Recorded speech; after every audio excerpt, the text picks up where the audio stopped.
West Bengal student credit কার্ডের জন্য আমি 2 বছর আগে আবেদন করেছিলাম, কিন্তু আজও কোনো লোন পাইনি।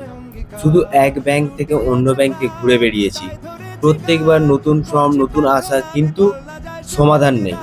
শুনেছিলাম এই স্কিমে দ্রুত শিক্ষা ঋণ পাওয়া যায়, কিন্তু বাস্তবে দেরি আর বিভ্রান্তি। আমার মতো আরও অনেক ছাত্রছাত্রী একই সমস্যার সম্মুখীন হচ্ছে।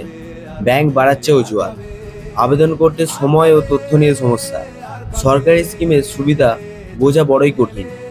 এই ভিডিওতে আমরা নিজেদের অভিজ্ঞতা বললাম, যাতে তোমরা সতর্ক হও এবং সত্যটা জানো। তুমি যদি এই পরিস্থিতিতে পড়ে থাকো, অবশ্যই নিচে কমেন্ট করে জানিও। আর ফুল ভিডিও আমার কিন্তু চ্যানেলে দেওয়া আছে, অবশ্যই চেক করে নিও। স্বচ্ছ ও দ্রুত শিক্ষা সবার পাওয়ার অধিকার আছে।